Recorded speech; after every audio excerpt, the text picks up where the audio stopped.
Oh,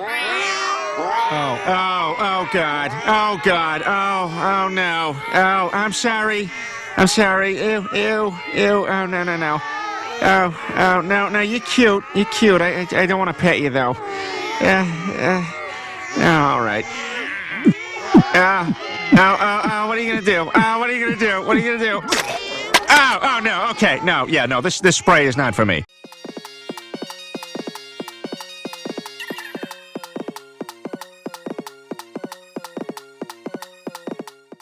Eric is the man behind AtlanteanConspiracy.com and the author of a big conspiracy encyclopedia by the same name, covering everything from Atlantis to Zion.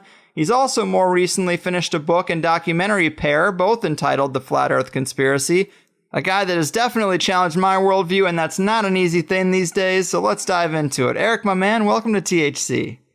Thanks for having me here. Appreciate it. For those of you not in the know, Eric DUBAY is the big cheese of the YouTube Flat Earthers.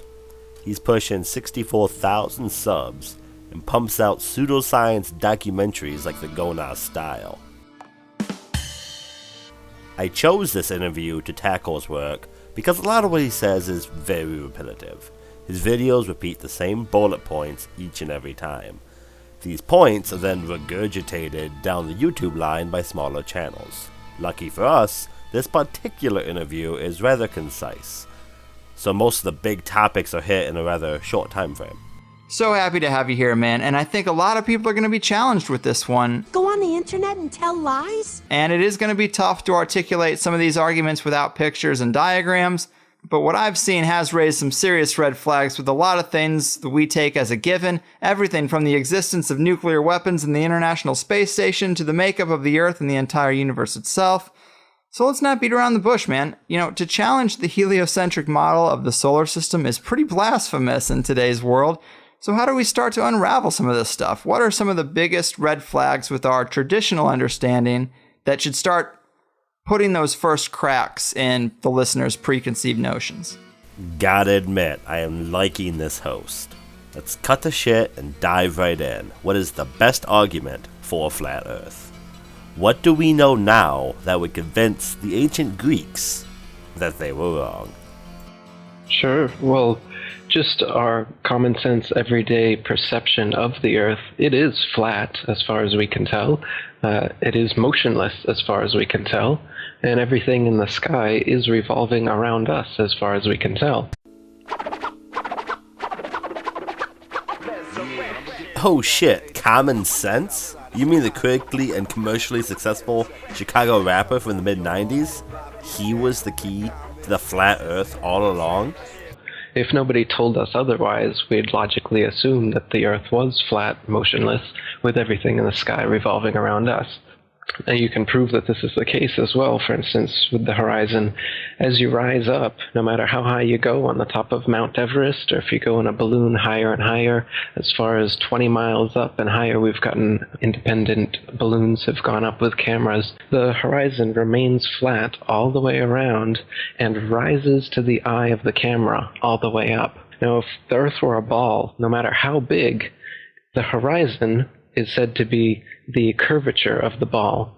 So as you rose up, the horizon would stay where it was, and you'd have to look down if you're in a hot air balloon, down further and further as you rose up, and the horizon would be below you. But in fact, as high as any non-NASA, RASA, or other Freemasonic space agency has ever shown us, as far as any independent camera has ever gone up with an independent rocket or balloon, as far as 20 miles up, totally flat and rises to the eye of the observer. How serendipitous for me. Odd Reality provided a clip showing the horizon falling with elevation. It's amazing the lack of self-awareness sometimes. Compare his images of Everest and of the plane. He's doing my work for me. So that's one proof. Of course, you can measure curvature if it actually existed. They say the ball Earth is 25,000 miles in circumference, and using spherical trigonometry, it figures out to 8 inches of curvature per mile squared. The mile is squared, so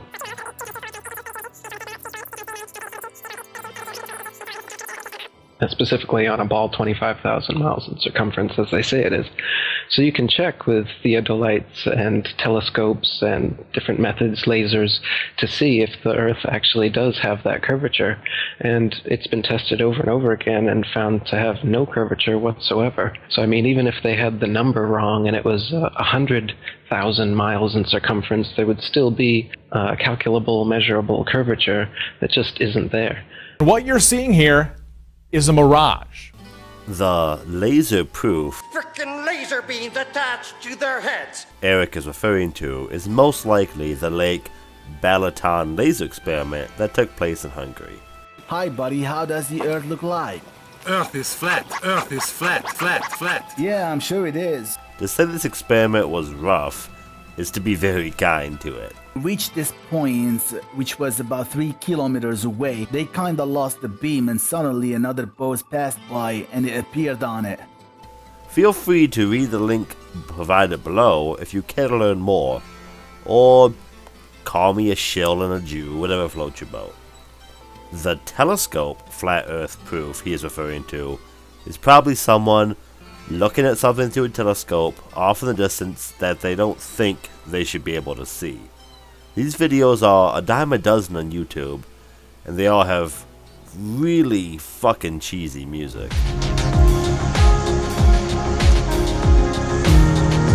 Seeing something beyond the Earth's curvature is not a new concept.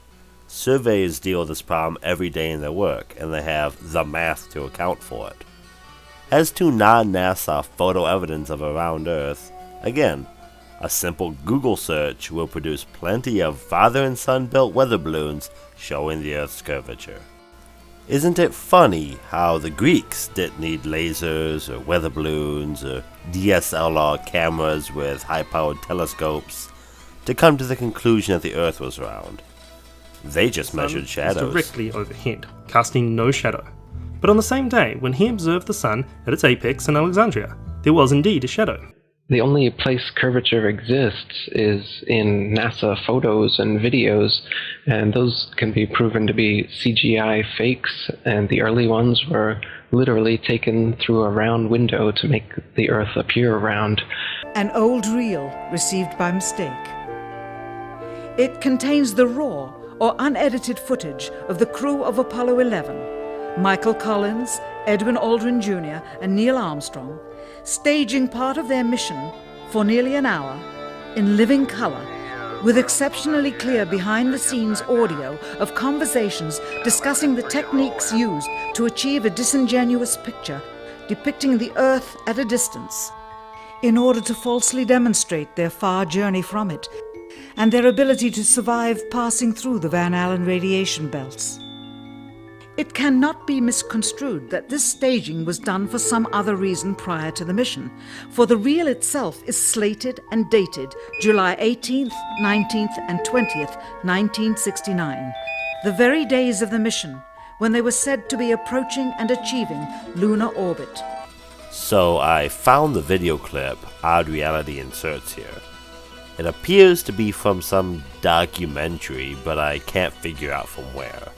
As such, I cannot verify the claim that this is leaked Apollo 11 footage. What I can verify, however, is this leaked footage is shit evidence of any conspiracy. Pure shit. Watch your profanity.